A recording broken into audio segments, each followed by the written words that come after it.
Miracle astrology நேயர்களுக்கு வணக்கம். நமது சேனல் சப்ஸ்கிரைபர் ஒருவர் இப்படி கேட்டிருக்கிறார்.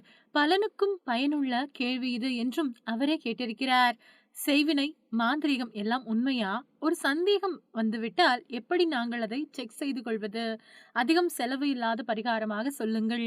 இந்த 2 கேள்விகளுக்கும் வீடியோவில் பதில் தருமாறு கேட்டிருக்கிறார். இப்பொழுது இதை நம் ஜோதிடர் கேள்விக்கு விடை சொல்லியிருக்கிறார். நல்ல கேள்வி.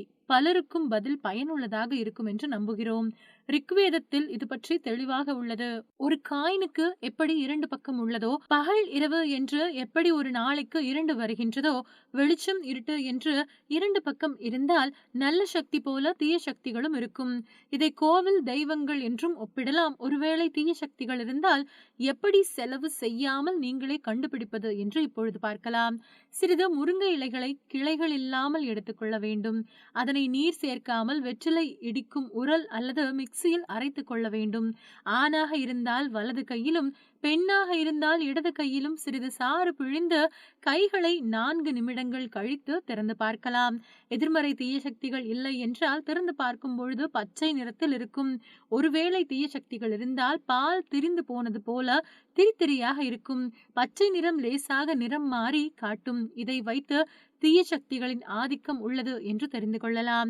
இந்த தீய சக்திகள் இருப்பது உறுதியாகிவிட்டால் பயப்பட வேண்டாம். மற்றபடி இதே போல அதை அகற்றுவதற்கு செலவு இல்லாத பரிகாரங்கள் உள்ளன.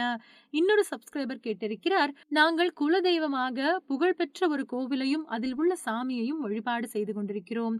ஒரு ஜோதிடரிடம் ஜாதகத்தை கொடுத்து பார்த்த பொழுது குலதெய்வம் தொடர்பு இல்லாமல் இருக்கிறது என்றும், இப்பொழுது நீங்கள் வழிபடுவது குலதெய்வமே கிடையாது என்றும் சொல்கிறார். இதை பற்றி விளக்கமாக சொல்லுங்கள் என்று சொல்லியிருக்கிறார். இப்பொழுது நம் ஜோதிடரின் பதிலை பார்க்கலாம். குலதெய்வம் என்பது சிறு தெய்வமாகத்தான் இருக்க முடியும். உதாரணமாக திருப்பதி போன்ற சில பெரிய கோவிலோ, பெருமாள், சிவன், முருகர் போன்ற சில பெரிய தெய்வங்களோ யாருக்குமே குலதெய்வமாக வராது. சிறு கிராமங்களில் உள்ள சிறு கோவில்களாக வேண்டுமானால் குலதெய்வம் இருக்கலாம். இஷ்ட தெய்வத்தை குலதெய்வமாக நினைத்து வழிபட வாய்ப்பு உண்டு. எப்படி இருந்தாலும் குலதெய்வம் தடைப்பட்டு இருக்கிறது என்பது அந்த ஜோதிடர் சொன்னது போல உண்மையாக இருக்கலாம். உங்கள் கேள்வி இதுபோல் ரெக்கார்ட் செய்து வாட்ஸ்அப்பில் அனுப்பி வையுங்கள். உடனடியாக மறுநாளே பதில் வீடியோ வடிவில் கிடைக்கும். ஜோதிட ஆர்வம் உள்ளவர்களுக்கும் ஆரம்ப நிலையில் உள்ள ஜோதிட மாணவர்களுக்கும் கற்றுக்கொள்ள ஒரு வாய்ப்பாகவும் இருக்கும். மீண்டும் வேறு ஒரு ஜோதிட வீடியோவில் பார்க்கலாம். நன்றி, வணக்கம்.